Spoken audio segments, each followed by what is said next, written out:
I didn't know there was a National Bobblehead Hall of Fame and Museum. I don't even know where it's at. Kirby, is that something that's necessary in the world? The National Yes, Bobblehead Hall of Fame. Okay, 100%. okay, okay. And now I have a new goal in life. Welcome to Unscripted with Kirby Hasseman and Bill Petrie. In this weekly podcast, Kirby and Bill talk about the world of marketing, branding, and promotional products. Unscripted is available only at promocorner.com, the leader in digital marketing for the promotional products industry. Now, here's Kirby and Bill. And welcome to episode number 198 of Unscripted. I am your co-host, Bill Petrie. With me, as always, the Field Marshal of Face Masks, the one and only Dr. Fauci. No, Dr. Kirby Hasseman. Kirby, how the hell are you, buddy? I'm doing well. I would say that I wish I was Dr. Fauci, but that's not true at all. I do not want the sense of responsibility that guy has. But I'm doing well, just trying to, keep things rolling on my end, make sure I'm productive and sane. Yep. How about you, buddy?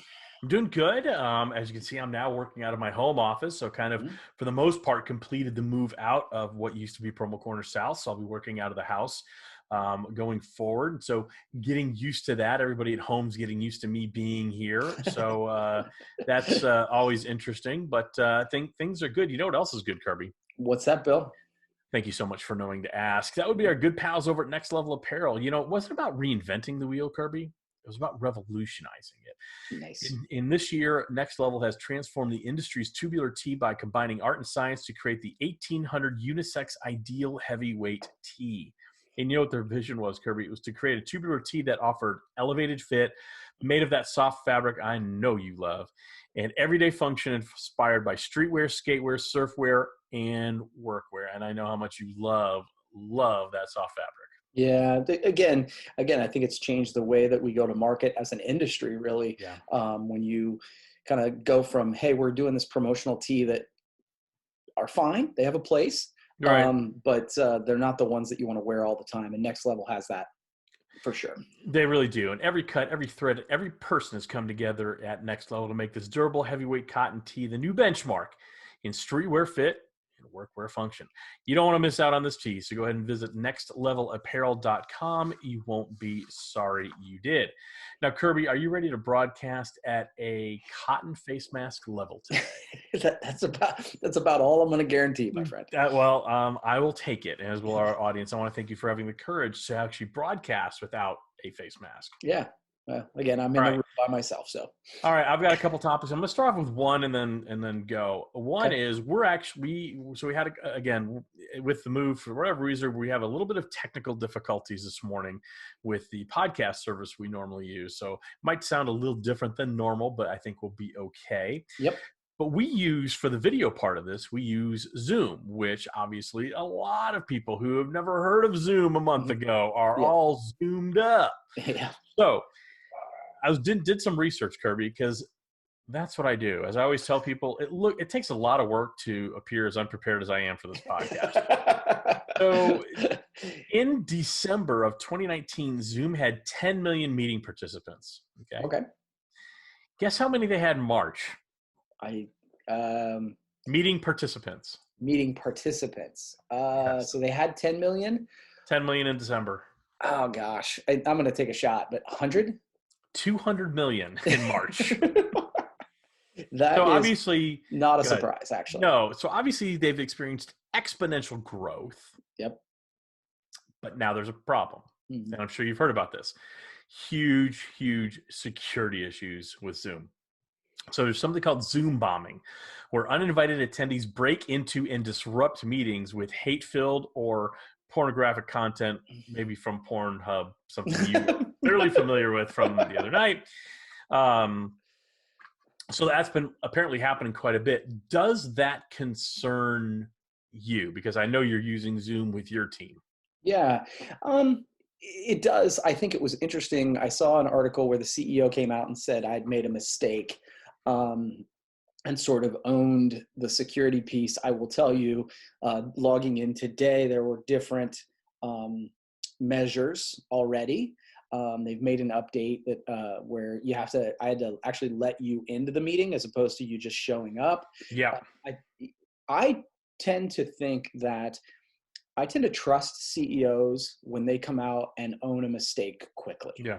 That is something that I just find that if people address things quickly, they tend to, I don't know, go away is the right thing, but those are the organizations I find myself trusting. I think, so many times we understand the reality that problems happen regardless of industry. And those folks who kind of get out in front of it and go, oh yeah, we see that it's an issue and we are doing what we can to address it. Those are the ones I trust. I do not trust the ones that say everything's fine. Don't. Yeah, no, I agree with you. I mean, you got to get in front and say, we screwed up here. Yeah. And even though things are moving fast and faster, as Paul Bellantone likes to say, the pace of change will never be as slow as it is today. Yeah. Things are moving so exponentially fast, especially as we are living in this weird bubble boy new normal for the time being, and everybody's leveraging an online platform for video meetings, for some sort of human interaction and connection. I think there has to be some grace for security issues because they weren't ready for this many people, certainly. Yeah. But then like you said, to get out in front of it and say, hey, you know what, we screwed up and here's what we're doing. Because you can't argue with that. You can't argue with someone who accepts full responsibility for their actions. Yeah. Except, there are people who do that, and I've seen it happen. I've seen it happen where people give an honest apology, explain what happened, explain how it won't happen again, and the offended party decides to still hold a grudge. That's a problem too. So, but from a CEO's perspective, absolutely, you get out in front of it, you apologize, you say, I'm sorry, messed up.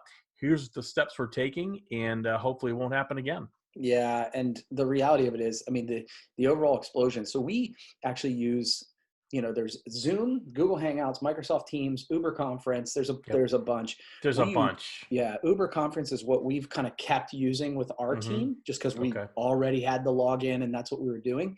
But Zoom has become the go-to. It feels like, and it is. Yeah. I can't imagine. And by the way, they're doing this all at a time when they probably can't be in rooms together either. Right. Right. So it's crazy. I wish I would have had some stock in Zoom about 3 months ago for sure. Don't we all? All right, Kirby, you got a topic for us? Yeah. So speaking of working remote, yes, sir. You and I are both big football fans. We are. And the NFL has decided that they are going to go with their NFL draft. Yep. I think is it next week or the week after, but it's soon. It is 2 weeks from the day we record, so I think it's the 23rd of April. That sounds right. Yeah. Yep.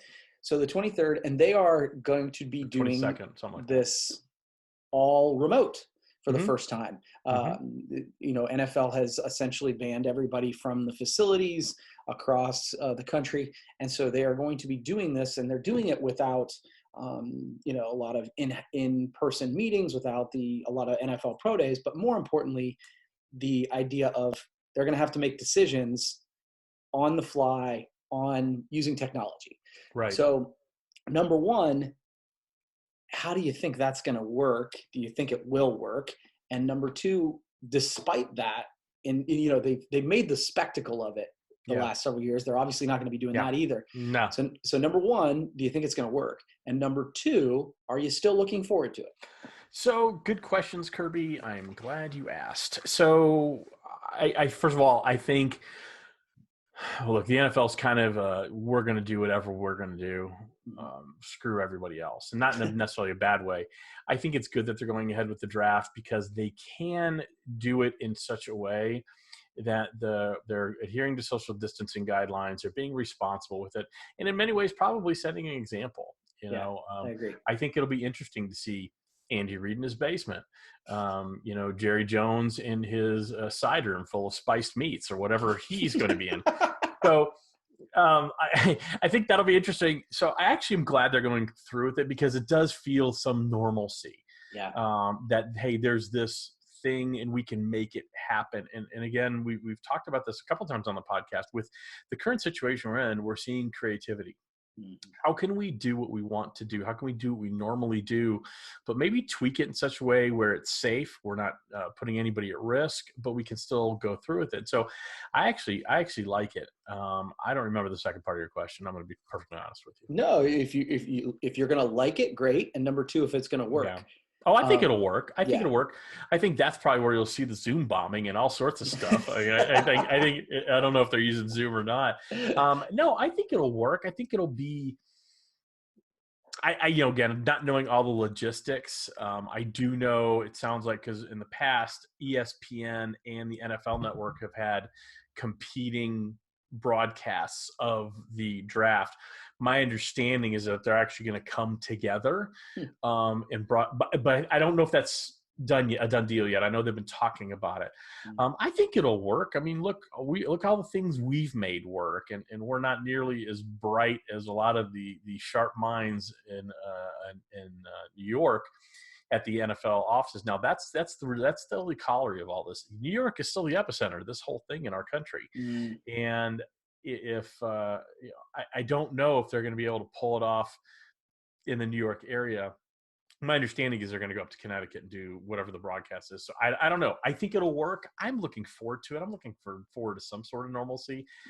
We went to the draft last year when it was in Nashville. I took my kids, and it was a lot of people. Like, the thought of being around that many people normally creeps me out. Now it really creeps me out. So I hope it works. I hope it works for them. Yeah, I think I'm with you. Number one, I think I'm looking forward to actually, to be fair, the NFL during this period of time has given us some sense, just with doing their free agency, there's something to talk about, which is cool. Yeah. Number two, I think it does provide something interesting. And let's face it, like, this is the national broadcast of picking teams. Yes. So the idea that if they can't make this work, fairly major eye roll. Well, here's the thing. Remember, it's not so long ago that it was held in a ballroom at the Marriott Marquis in Manhattan. Yeah. And each team had a table with a little helmet football phone on it. Yeah. And they call up to the commissioner and say, "We're going to pick blah, blah, blah." So they'll pull it off. They'll pull it off. I think the question is, will they make it compelling? Yeah. Will they make it watchable? Yeah. I'm sure they will. Yeah, I think they will. And I think the idea that this is a time that, again, there's so many things when it comes to business, whether it's the NFL, whether it's the promo industry, we're blessed, really, despite the fact that this is happening. We have tools now to deal with it that we just didn't have 15 years ago. So. Right. And I think they'll still have the famous people come and introduce, the draft picks, because, people, again, they get in their offices. Everybody's got a bookshelf behind them, except for you and me. We're the only ones that clearly don't have bookshelves behind us. Yeah. Mine's right there. So, well, mine's over here. Yeah. And I could show you. I'm not going to prove it to you. All right, Kirby, good call. Good topic. All right. So I was on the Facebook yesterday, if you're familiar with Facebook. I've heard of it. Social media platform. And there was an interesting comment from Brian Jolin. And I don't know if you saw this. And I just kind of want to get your take on this. And it was here it is. I'm just going to read it and let's discuss. How do other professionals feel about suppliers and distributors who are suddenly pushing masks on a daily basis, especially when they never sold them previously, and their social media posts were previously once a week at most and never about anything medical, but now they're pushing masks every day? I understand the need to survive and get sales to sustain your company. However, it just feels somewhat predatory as well. I'm like, wow. Lot in there. There's a lot to unpack, as the kids would say. Yeah. And I'm happy to give you my opinion on this first, if you'd like, or if you'd want to go. I mean, I think it's a challenge. Yeah.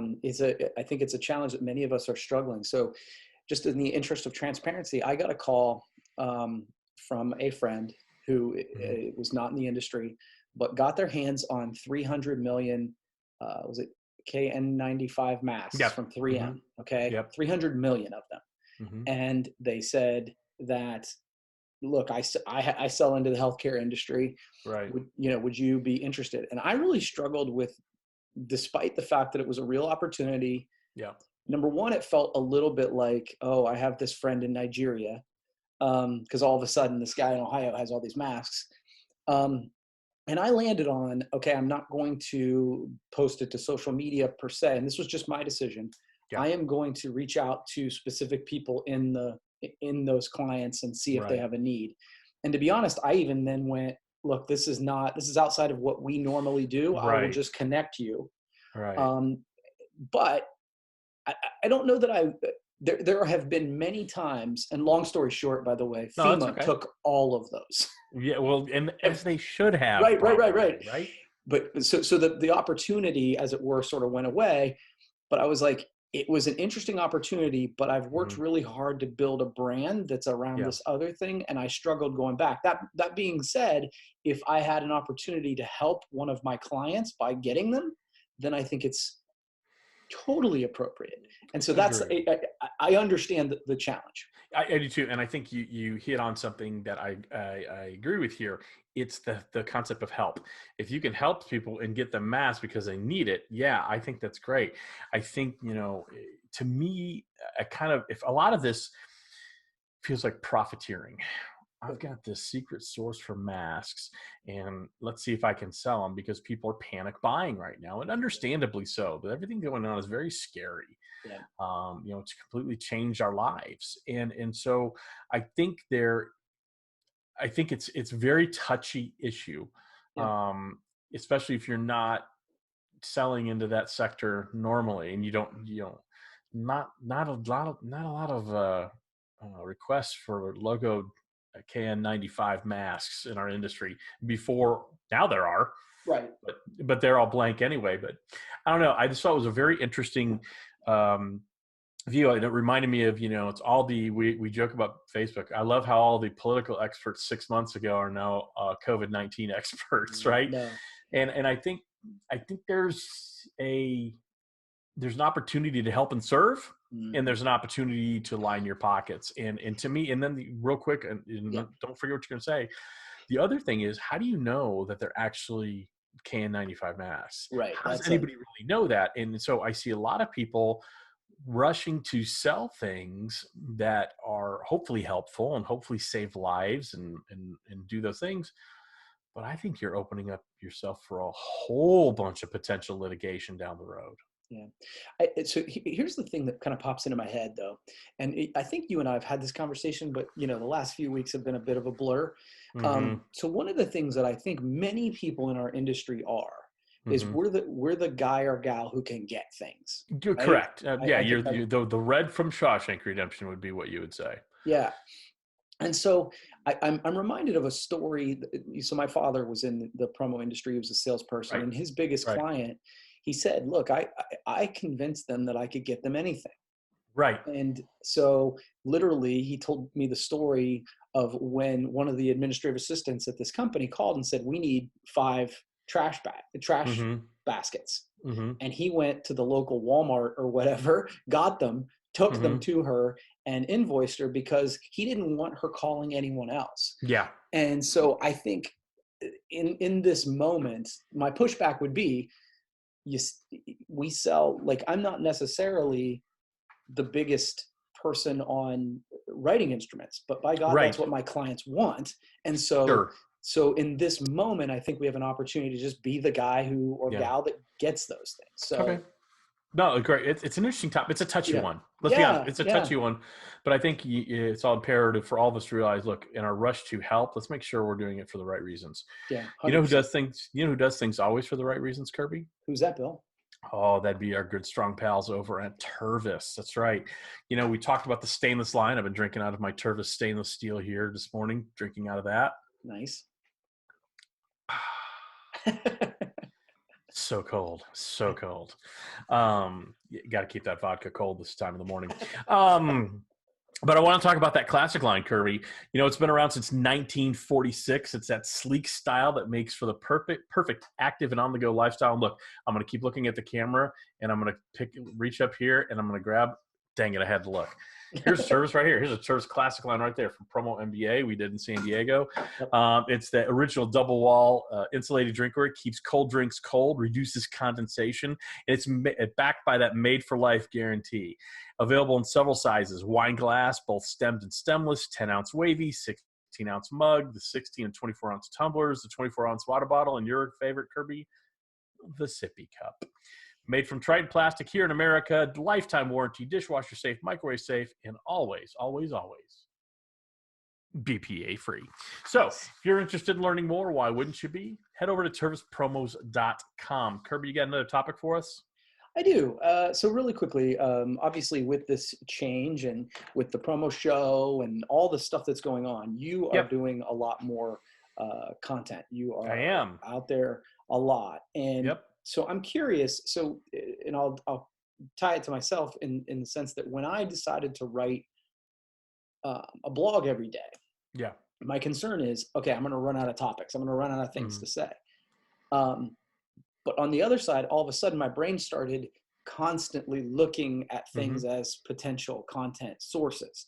So I'm curious to know how it's happened for you. Are Yeah. you are you running out of stuff to say? And I don't think there's a wrong answer here. Or are you like, no, now all of a sudden I'm seeing opportunities everywhere. What do you? My brain's always worked the way you just kind of described. I see things probably hopefully a little different than other people, and that helps me create content that's compelling. At least that's my hope. That's for other people to judge, but that's what I aspire to. Let's put it that way. So, I have always looked at things and found connections to whether it's business or marketing or sales or whatever it is. So I always look at it that way. My only concern with all the content I'm creating is that people get sick of hearing from me, quite Mm, candidly. I get tired of the sound of my own voice, believe it or not. I do.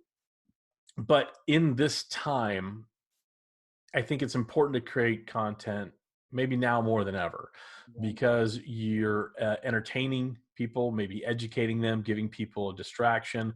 People have a little more time on their hands because business isn't going as strongly as we want it to go. And it's an opportunity to create different types of connections. So I've been working on different avenues and trying to figure out, okay, how can we produce some live content every day or pretty close to live content every day. And it's a lot of work. I'm not going to right. lie. I mean, it's a lot of work. As I do joke, it takes me a long time to look super unprepared for this podcast. And it's the same with the other stuff that we're doing. So I look at it as it's like a public service at this point. I just feel Right. like it's necessary. And I've gotten some very nice unsolicited feedback from quite a few people, not just about me, but just, hey, thank you guys at Promo Corner for creating the content that you do. It really helps. And so hopefully that's what we're doing. Yeah, no, it makes sense. It's funny you say that because I think, you and I are doing some extra live stuff and Hmm. and that's all good. But every once in a while you do go, oh man, what's next? But then Yeah. but just like you have, I've gotten people who've reached out and said thank you, and I'm like, oh, Hmm. okay, well, I just thought I was being, what's the word you use, a yuck monkey? I thought I was Yeah. just doing Being a that, yuck bucky. Yeah. but if people are getting value out of it, that does make it kind of And cool. that's the thing. I try to vary it up. So there's things that are, like we're doing 2 unscripted a week now. I mean, that's Right. really but true. The unscripted we do here, which is our normal countdown unscripted, the one we do every week, is hopefully radically different than the one we did Tuesday night. We're gonna have Right. guests there. It's gonna be a little looser and a little more, I don't know, just free flowing. So Yeah. thank you for bringing that up. You got one more topic you want to? I got one real quick. I Yeah, got one sure. real quick, and then I think I have lost track of time. I don't know where we're No, at time so wise. let's make this one quick and then, yeah. Okay. Let's talk about Dr. Fauci since I brought him up earlier. Okay. He is a superstar in the promotional products industry. Did you realize that now? I didn't Because know that. we've got buttons with him on it, prayer candles, socks, t-shirts, and the Dr. Fauci bobblehead, which Nice. is now in the National Bobblehead Hall of Fame and Museum. I don't really want to talk about the Dr. Fauci bobblehead. I really don't care about that.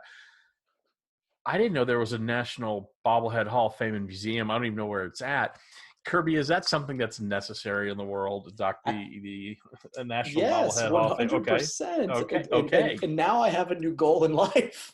Yeah. Is I believe we need unscripted bobbleheads that get us in the National Bobblehead Hall of Fame. That's now I didn't realize that was a goal, but I just found out. Okay. So anybody producing custom bobbleheads, you know, a little love, cha-cha. All right. All right. Awesome. All right, Kirby. Now is the time of the podcast where we talk about the promo person of the week, dedicated to highlight the one person in the industry that's getting our attention, making us take notice. It is my week this week to pick. So Yep. I've done exactly that. Okay, good. This was a fairly easy one for me. Generally, Okay. I struggle with it. I think it's going to have to be Joel Moore, quite Nice. honestly, with Okay. all the things he's doing with Promo Show.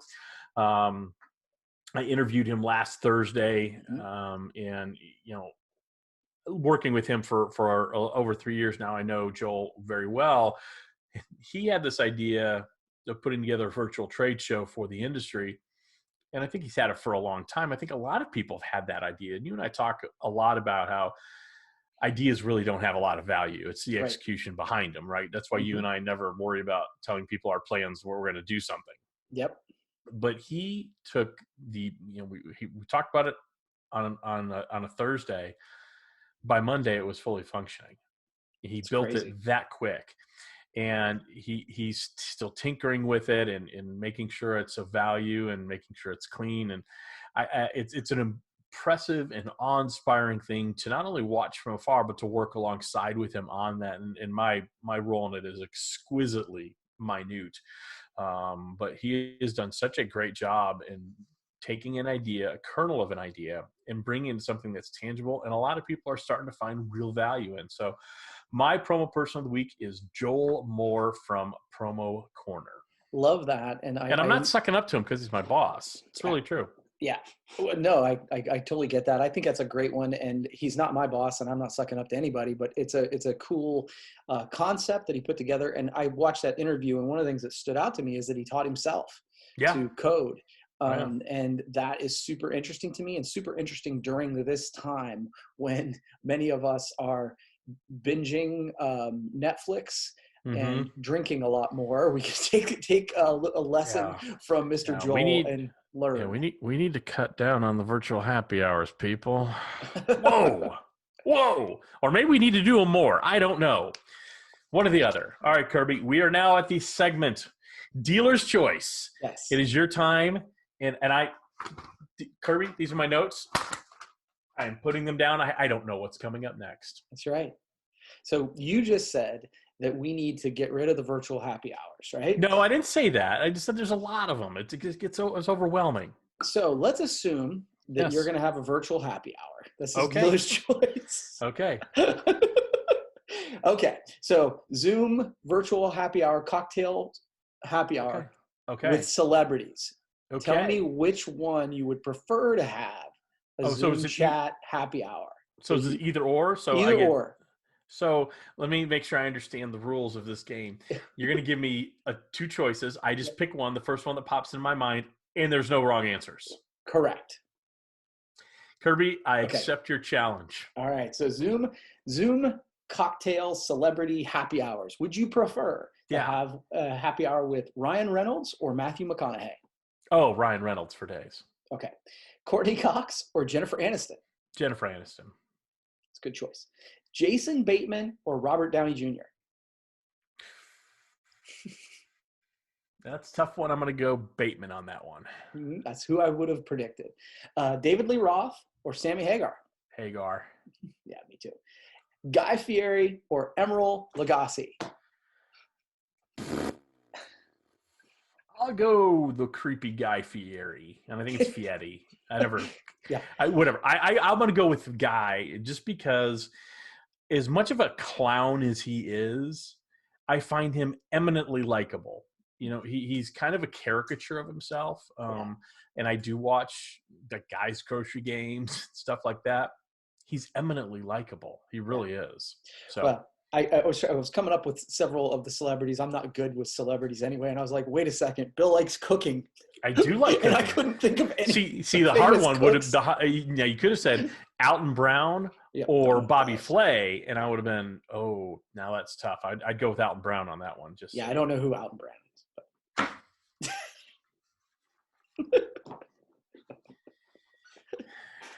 Let me get some of my vodka here. This is why I struggle with this. That's ice cold in my Tervis 20-ounce stainless steel vessel. Really? Okay. Yeah, Alton Brown. Right, no idea. I'm sorry. I'm flabbergasted, but you know what else I'm just elated by? What's that, Bill? They're good pals at Next Level. They want to create that tubular tee that offers the elevated fit made of that soft fabric, everyday function, inspired by streetwear, skatewear, surfwear, and workwear. That 1800 unisex ideal heavyweight tee. You don't want to miss out on this one. It is really the new benchmark in streetwear fit, workwear function. Head over to nextlevelapparel.com. You're not going to be sorry you did. Kirby, as always, thanks for recording this cotton mask level podcast with me. Yeah, cheers, man. Bye. Thank you for listening to Unscripted with Kirby Hasseman and Bill Petrie. Unscripted is available every Friday at promocorner.com, the leader in digital marketing for the promotional products industry.